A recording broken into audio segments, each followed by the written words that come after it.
What's up, everybody? Welcome back to the Fantasy Files, where we talk about our favorite fantasy series and topics. And we have a topic for you today. I'm going to be doing a beginner's guide to fantasy subgenres. Okay, class, can anyone tell me what a subgenre is?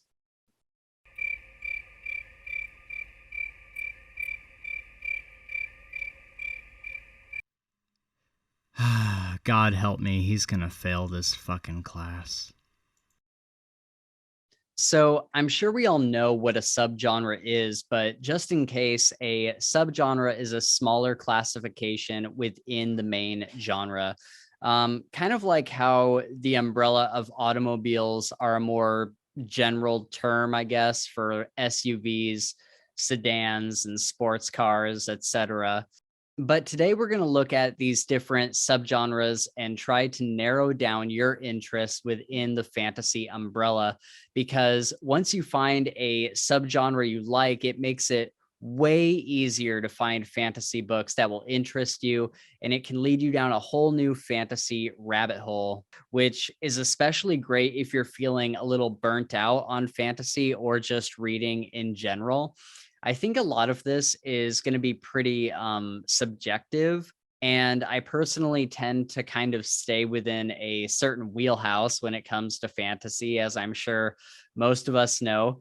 Although I have been branching out lately, so I'll do my best to define some of the more murky subgenres, but I'll give you a disclaimer now that some of the books I'll recommend for some of these subgenres I haven't actually read. They're just the really popular books within that subgenre. Jeez, I'm saying subgenre a lot. Also, a lot of the books I'll mention definitely cross over into other subgenres, so you could definitely make a case for a lot of them fitting into many classifications.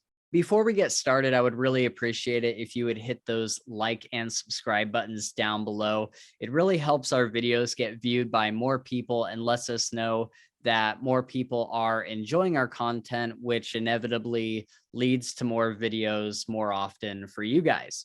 You can also follow us over on Twitter at Files Fantasy to keep up with our posted content there.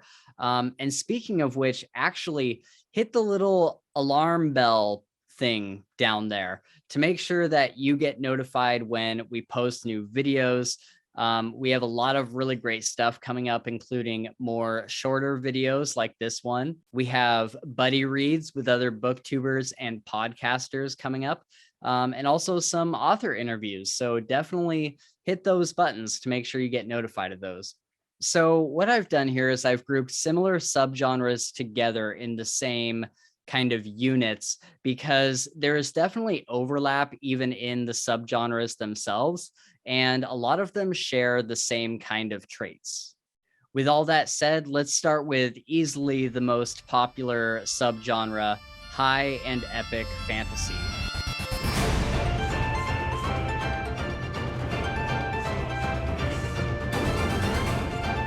So epic fantasy and high fantasy are pretty much the same thing, and they have a lot of overlap, and the terms often get used kind of interchangeably.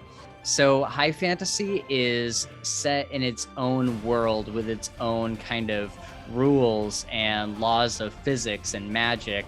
The main thing being is that anything in high fantasy is not on Earth. They're on a completely different planet that is different from ours. And everybody kind of has their own distinctions between these two things, and some people think there really is no difference at all. I would say the qualifier for me is that high fantasy always has like different races, like elves and dwarves, or like the Koloss from Mistborn. And epic fantasy, you could have different races and stuff, but I think the main thing that defines it as epic fantasy is the plot, and kind of the events going on in the book are epic in scope. They are on like a, either world shattering or like country shattering level. This huge thing that is bigger than the main character that they have to deal with. usually teaming up, usually there's armies, stuff like that.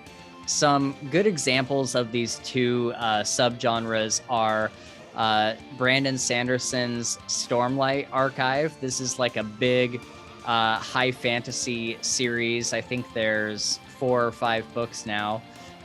And this series is definitely set on a different planet. And that's one thing that's really cool when you're reading it. You definitely feel like you're basically on kind of an alien world. There is almost nothing. I mean, there are things that are recognizable to like Earth and how we live and stuff, but the landscape itself and kind of the rules that these people are governed by and the laws of physics and magic are all very, very different to our own. Another one that I don't know too much about, admittedly, I've only read the first couple chapters, is the Deathgate cycle. And this is a high fantasy where characters are literally going through different portals to go to different fantasy lands. There's areas with like big floating islands in the sky and all sorts of really, really cool fantasy stuff like that. Lightbringer is a really good example of an epic fantasy. It has a fantastic magic system that is very kind of similar to Brandon Sanderson's, where it is a hard magic system. Like there are rules and laws to this magic, and you as the reader can kind of, knowing a little bit about the magic system on your own, you can like figure out ways that they could use this magic to solve certain problems. And that's always really fun. And the plot itself is epic in scope. We're looking at this huge kind of army rebellion that is trying to overturn the current rule.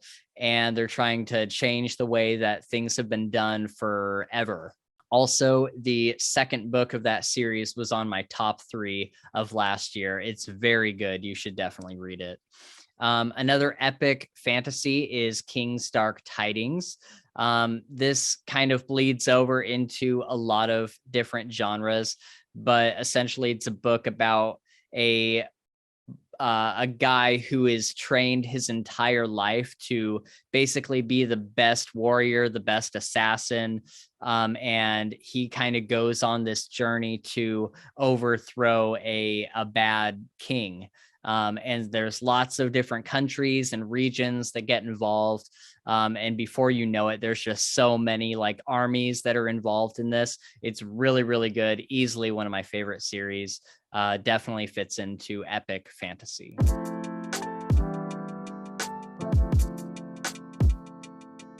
So let's talk about urban fantasy and low fantasy. These things are kind of similar. So urban fantasy takes place usually in a modern setting, although I suppose it could take place in like a slightly less modern setting like the 70s or something.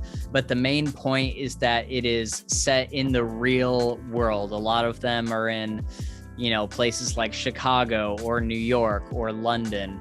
But the twist on that is that there is obviously magic, and there is kind of a hidden existence of supernatural beings, like vampires and ghouls and stuff like that. And I guess they don't really have to be hidden. I guess there could be an urban fantasy story, and I'm sure there are, where the majority of people know about the supernatural, but the ones that I've read have kind of been like this hidden existence of supernatural characters, and the main character kind of has to deal with them. And then low fantasy is kind of similar in that I'm sure there's a ton of bleed over, but basically low fantasy is magical elements and supernatural elements that take place in an otherwise normal world. So it probably doesn't have to be Earth, I would think, and it doesn't have to be certainly modern, but like everything about the world is completely normal except for 1 or 2 fantasy elements like magic or, you know, whatever, magical beings and stuff like that.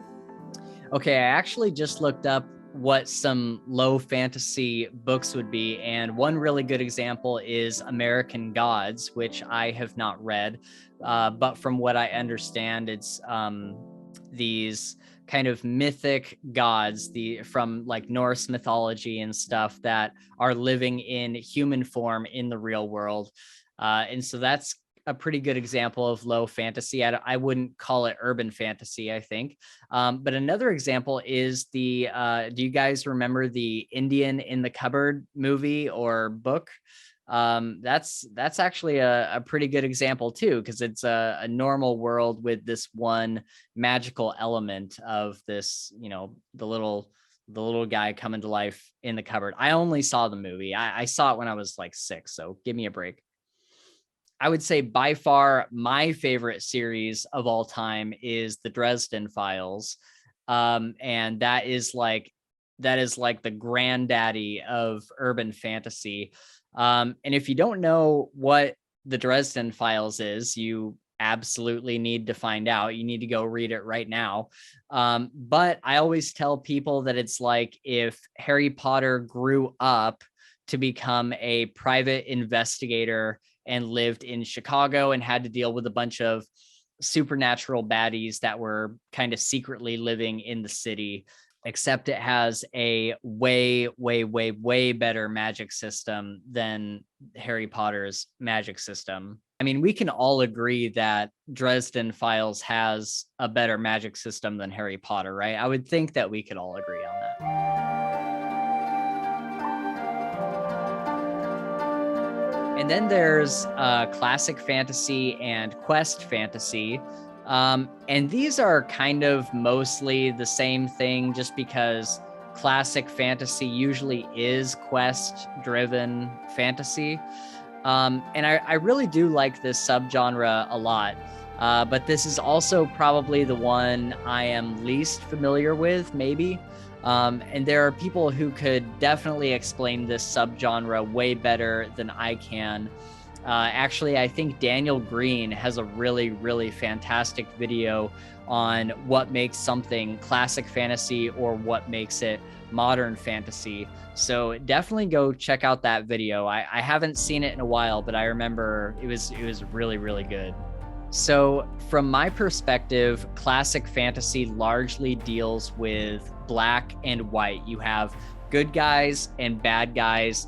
There's usually a dark lord that is trying to, overtake the land and kill all the good. And there is usually a hero that is kind of the chosen one trope and rises up to defeat the dark one.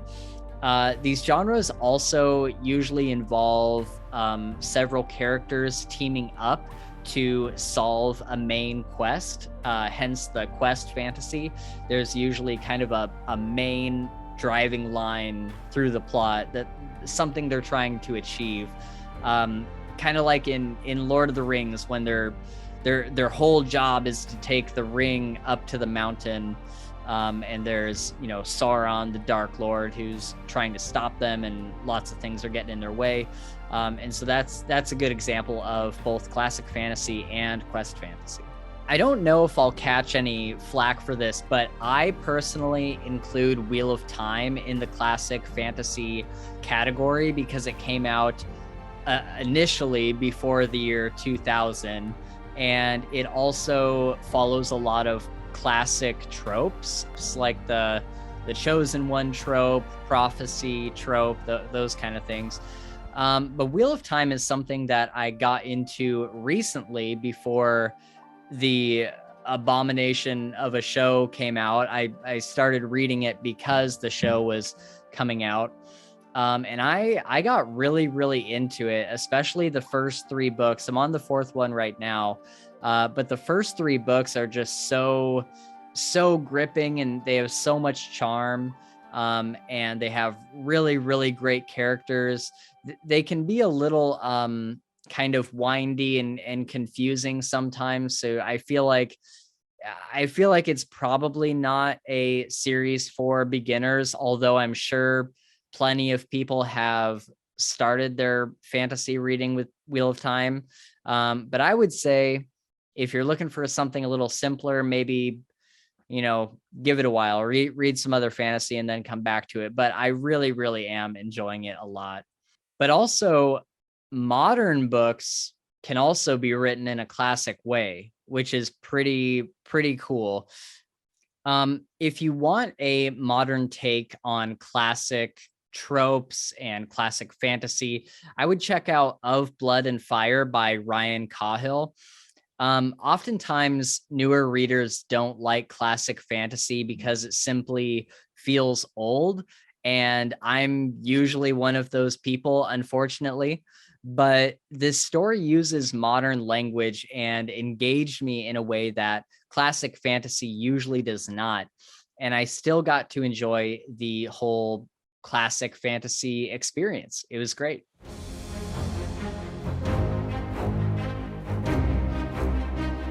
LitRPG is the new bane of my existence. This is where someone from the modern time or near future gets sucked into a video game or something similar and lives in this new fantasy world. The distinction between LitRPG and Portal Fantasy, though, is that the character levels up like they're in a video game.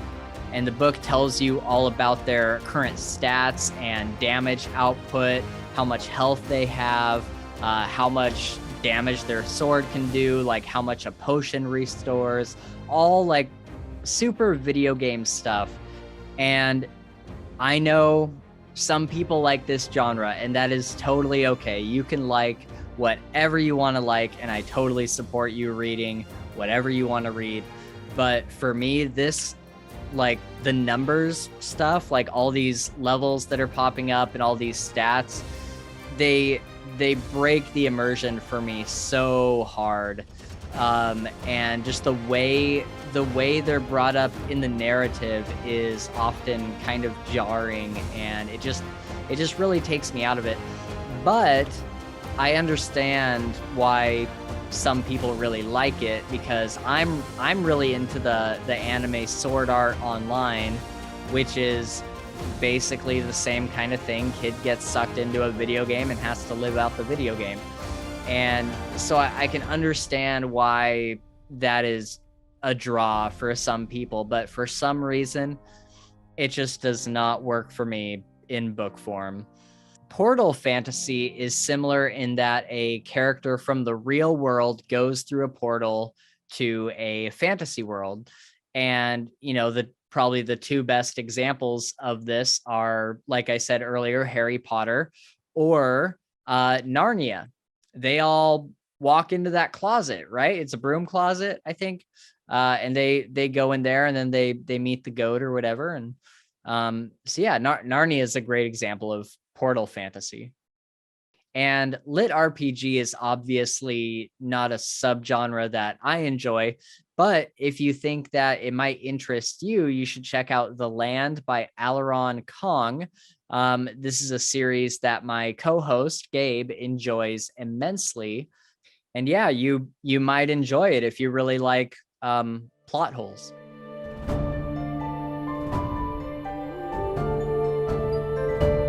YA and dystopian fantasy.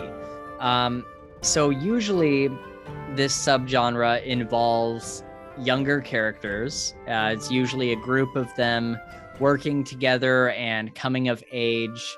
The story usually focuses much more on the younger people in the book than the adults and their issues.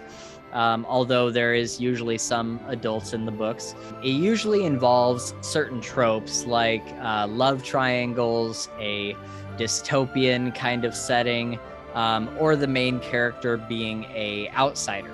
It also often involves some sort of school or academia setting where the characters are either learning magic like Harry Potter, or some sort of militaristic art. Dystopian by itself is not necessarily YA, but a lot of the dystopian books that have been popular in the last 20 or so years have mostly been YA. So dystopian usually involves, there was no good definition. So dystopian usually involves some sort of corrupt and oppressive government. There's usually a like well-defined class system where the lower classes are doing really, really poorly and abused for the benefit of the upper classes.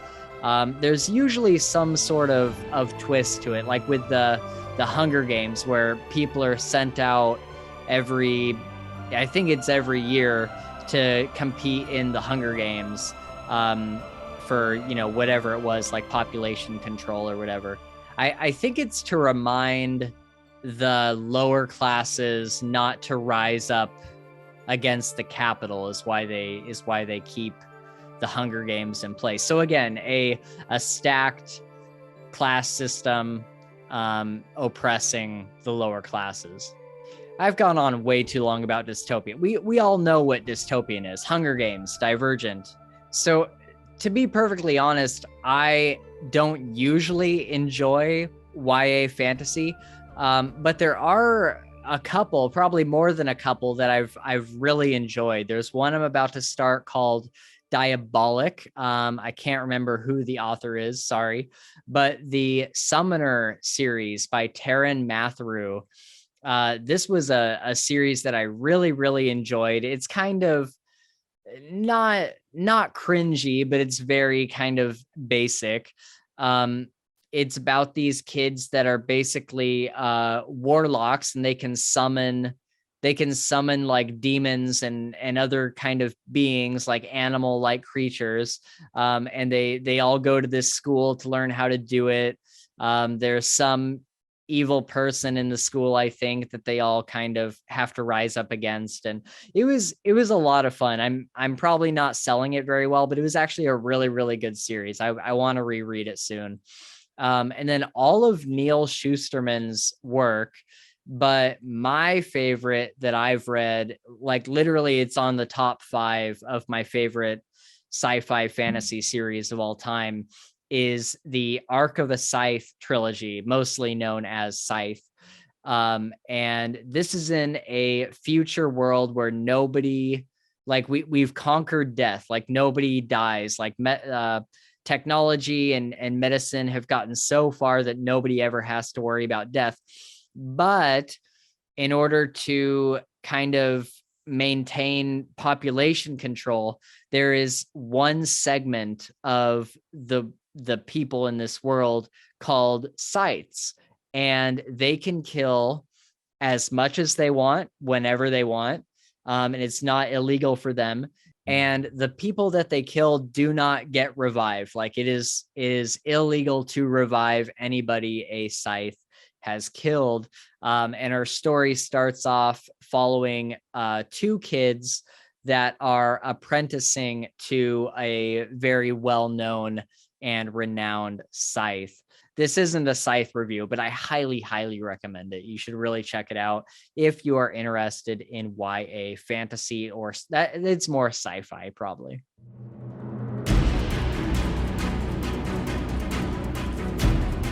And then we have military fantasy.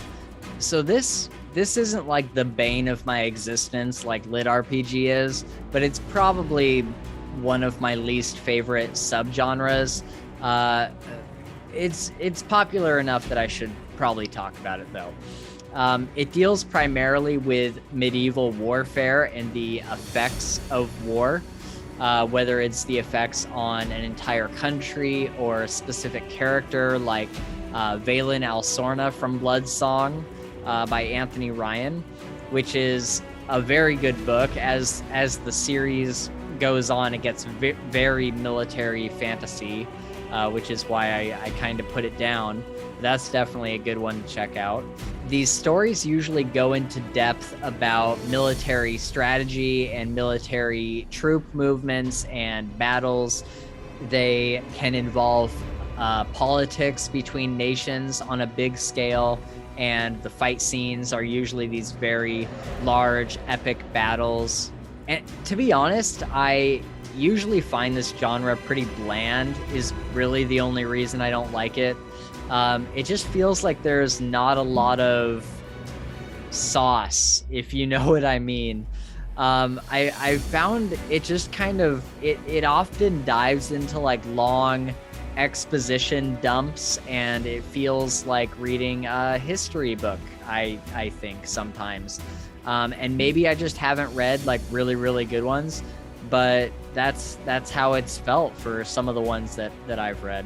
But if reading about fantasy military strategy and big epic battles and just kind of what it's like to be in a military in a fantasy world is more your thing, then definitely check out Black Company by Glenn Cook. I didn't get super far into it, but it's kind of this it's this group of mercenaries in this army, and they're like the SEAL Team 6 of this world, and it just kind of follows them and them going on missions and stuff. Again, I didn't get super far, but that's what I got out of it. But also any of Anthony Ryan's stuff. A lot of his stuff is kind of the military fantasy subgenre, and he does good work. Again, not my thing necessarily, but he is a good author, and he's good at what he does.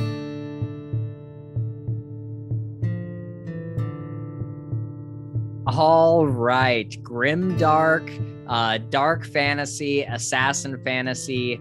These are far and away my absolute favorite subgenres, and maybe the ones we'll spend the most time on. I don't know. I might ramble a bit. Grimdark is often something that is kind of argued over about what it really means and if it really exists even as a subgenre. And I honestly get really tired of these conversations. I think that it's absolutely a firm subgenre that does have a definition. So Grimdark got its name from Warhammer 40K. There was like a tagline that said, "In the grim darkness of the far future, there is only war." And somehow that spun off this whole subgenre. And then Joe Abercrombie named himself Lord Grimdark, and all of his books are really considered grimdark. But grimdark really is a feeling that you get from a book, even if you don't know how to define it necessarily. You kind of just know it when you see it. I kind of define it as a oppressive world where everyone, sometimes including the upper class, is just trying to survive. And there's a constant threat to the characters' lives in this world. And you really get the feeling that anyone can die, including your main character. It usually deals with uncomfortable topics, things that if I say in the video, the algorithm will give me the boot. So I will just put them on screen here.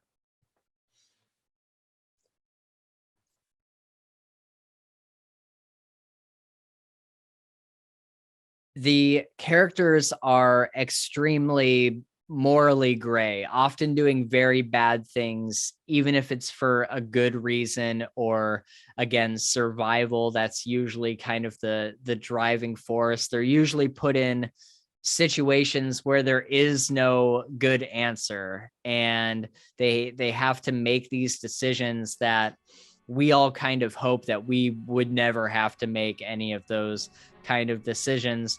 A lot of people think that Grimdark is just kind of edgy and like, you know, it's kind of got this cool factor of being edgy and dark, which in some ways I guess it does, but it more has to do with like the themes of the book and the characters themselves, and watching these people make these really terrible decisions and just kind of seeing where that lands them as a character and how far down the spiral they can go until they finally break. Or if they rise above it and become something better. A lot of characters in Grimdark near the end of like a series or maybe the end of like a book or whatever will become better people through all of it. They will learn from all these horrible things that they've been through, these things that they've been forced to do, and usually something good will come out of it. So it's not all just like gloom and doom. Like there is like rays of hope in this world, and that's what I think is so interesting about it. Is it's the contrast. It's the when the hope does come through, when the good things in the story and the good characters do come through, it is a much better contrast and gives you more hope than, say, just a really happy, hero's journey book. And sometimes in Grimdark, there are no heroes, and you just have to accept that people are very gray and that there may not necessarily be any like perfect good or perfect bad. There's kind of like this middle ground in between where everybody has their own agenda for their own reasons, which makes them just feel very real. I feel like characters in Grimdark are some of the most authentic and real feeling characters that I've come across in fantasy. And actually, I can't believe I'm saying this, but if you have kids and you are someone who enjoys Grimdark but do not want them reading the adult books that are very explicit, a great introduction, a surprisingly great introduction to Grimdark is the series of Unfortunate Events by Lemony Snicket.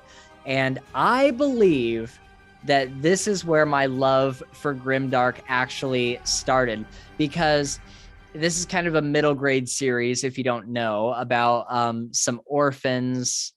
These kids get orphaned and they have to go live with this uncle who is constantly trying to find, this is going to sound so bad to offer to kids, but the uncle is trying to find ways to get rid of the orphans, whether it's like the uncle is constantly trying to find ways to kill the orphans or get them out of the picture so that he can get their inheritance from their parents who died. And I promise this series is fine for kids of really any age. There's no gore or extremely touchy subjects, but it is kind of dark and sad, and just like terrible things keep happening to these kids over and over and over. But the two sisters and their brother are so close, and they find hope, and they find, people who watch out for them, and family members who are like way extended family who know the situation and have been looking for them and protect them. And so there's like these little rays of hope in this otherwise super gloomy story. And it's really, really great. I actually kind of want to reread them. I don't know if I'd like them anymore, but it's absolutely where my love for Grimdark must have started, because it just makes too much sense. So then dark fantasy is similar. And I've seen people describe it as horror mixed with fantasy. And I guess that's possibly true. I'm sure that could be true. But for me, whenever I think of dark fantasy, I see it as fantasy with like dark anti-hero kind of characters, almost a lighter Grimdark, where the world isn't necessarily oppressive all the time and people are just like fighting to survive. But I think it does deal with kind of usually a darker story, and usually a darker main character, usually like an anti-hero. The Night Angel trilogy by Brent Weeks is a very good series, easily in my top 5 favorite series. But it skirts the line between being a dark fantasy and epic fantasy. Eventually, the story gets, it starts out in this little tiny, really focused narrative about one character, and over the 3 books it expands and expands and expands, and then in the 3rd book you have like so many point of views, but not too many, and the whole dilemma, all of the events going on are like absolutely massive in scope, and it still, by that 3rd book, it still has like that darkness to it, kind of that anti-hero kind of thing going on. But it also has this major epic fantasy vibe, and I really love it. And then Assassin Fantasy is pretty much exactly what it sounds like. And there's a ton of bleed over from Assassin Fantasy to Dark Fantasy and Grimdark. They're all kind of the same thing, except that Assassin Fantasy primarily deals with a assassin main character. The main character is usually very morally gray, an assassin that the narrative makes you feel for. There's usually something redeeming about them, even though, they're a contract killer or an assassin for whatever reason. There's usually something that you respect about them, something that makes you feel for them. And what's really cool about this subgenre is it usually goes into the strategy of their infiltration as they kind of scope out their targets. There's also usually a lot of parkour and very gymnastics as they kind of scale buildings to sneak into castles and whatnot. And that's something I really love about it, because I love hearing about them kind of plan out this whole infiltration thing for their assassination, and then them executing it. And it doesn't always go to plan. Sometimes it does, but it usually doesn't always go to plan. And so seeing them kind of rearrange their plan on the fly is often really fun. And for this subgenre, I highly recommend the Fallen Blades series by Kelly McCullough. Everything I just said is like exactly what it is, and it's phenomenal. Just the way Kelly McCullough has thought out his main character is just so extremely smart, and the villains feel like real villains. They don't feel like kind of mustache twirly villains. They all have very realistic motivations, and so does the main character. And there's not exactly an animal companion, but there is a companion. Errol Kingslayer, the main character, has a shadow that is alive, named Triss, and he is easily my favorite companion in all of fantasy. Like, he is an awesome character. And lastly, a grimdark recommendation that I have is The Lies of Loch Lamora. This is about a group of thieves in this city called Camor, and it's probably lower fantasy, I guess. It's definitely not high fantasy. There is magic and stuff, but it primarily focuses on this group called the Gentleman Bastards, and they pull all sorts of heists and cons and stuff. And it is pretty dark. There's some pretty messed up things that happen in that series. Absolutely no character is safe in any sort of way. Anybody can die anytime, and it keeps it really interesting. It also has one of the best friendships in fantasy between Locke and John, and they are best friends, and their friendship is just super heartwarming in this otherwise world of utter darkness.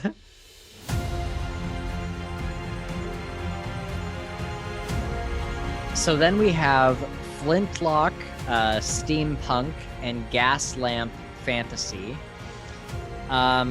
So these are all kind of similar. They all run in the same vein, and I'm sure, like I've said, there's probably a lot of overlap.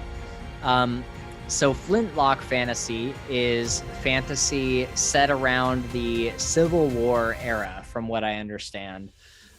Maybe a bit before it, but it's when flintlock pistols were invented and how they kind of coexist with the magic in the world.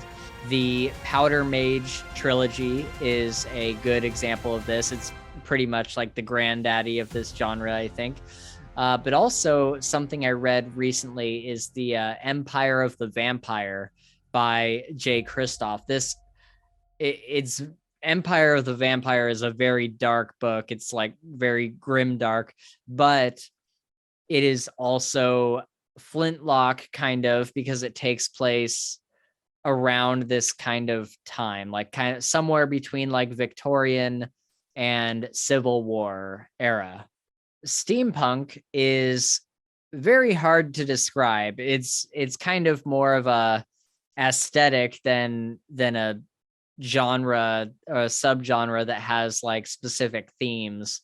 It's usually kind of a Victorian or Wild West setting with magic, but there's also like steam powered trains and those kind of things.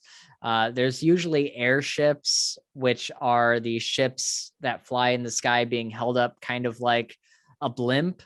I honestly don't have a lot of experience with this subgenre, but I know two series that fit the bill are Cinder Spires by Jim Butcher and the Bone Shaker books. I forget the author. Sorry. It'll be on the screen. And then there is Gaslamp Fantasy. This one is also hard to describe. This is a genre that I've gotten into very recently. I think it's kind of a recent subgenre in general.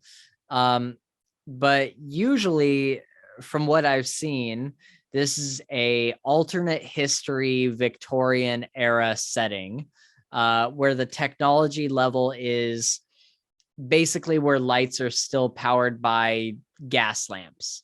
And there's usually not steampunk-like technology.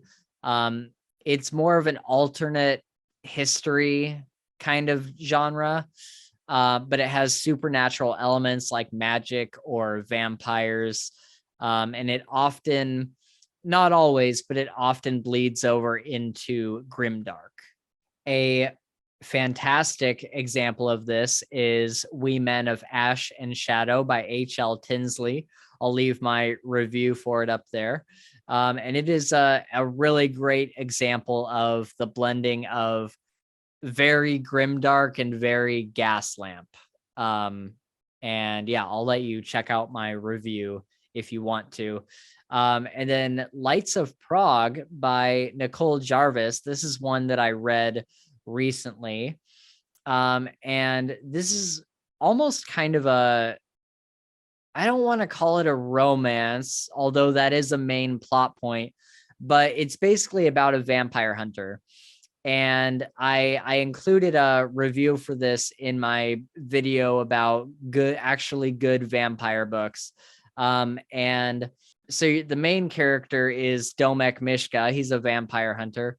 And the vampires in the story are not Twilight vampires. Like they are real, like actually scary vampires that you want to avoid at all costs. And I liked it a lot, and you should definitely check it out if you want to get into this subgenre specifically, because the main character literally is a lamplighter. Like he literally goes around the town, like lighting these lamps, these gas lamps, and then hunting vampires.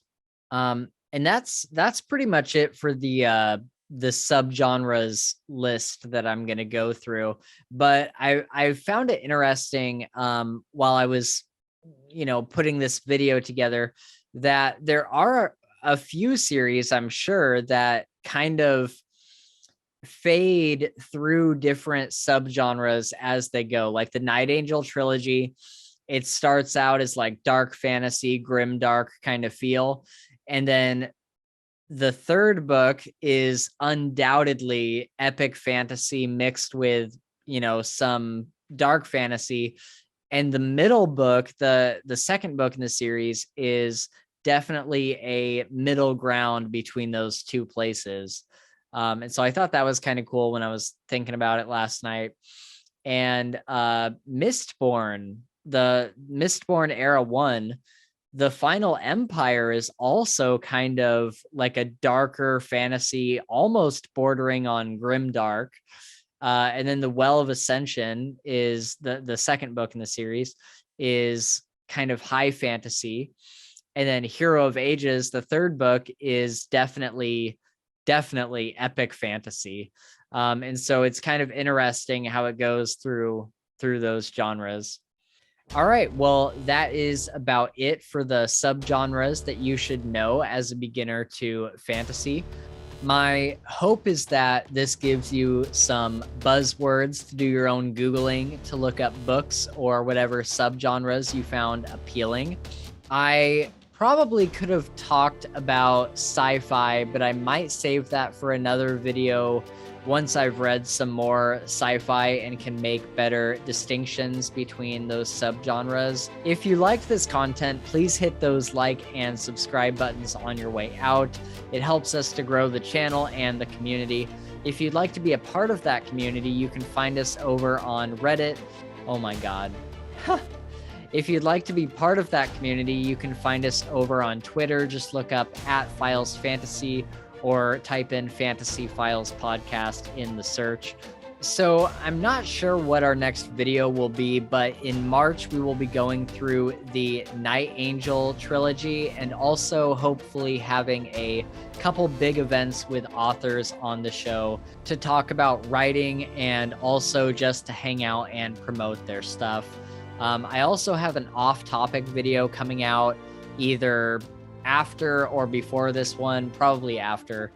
And it was a lot of fun to just kind of rant for a while. And if you guys like it, I'll do some more of them. Thank you guys so much for watching. And until next time, fuck me, Simon.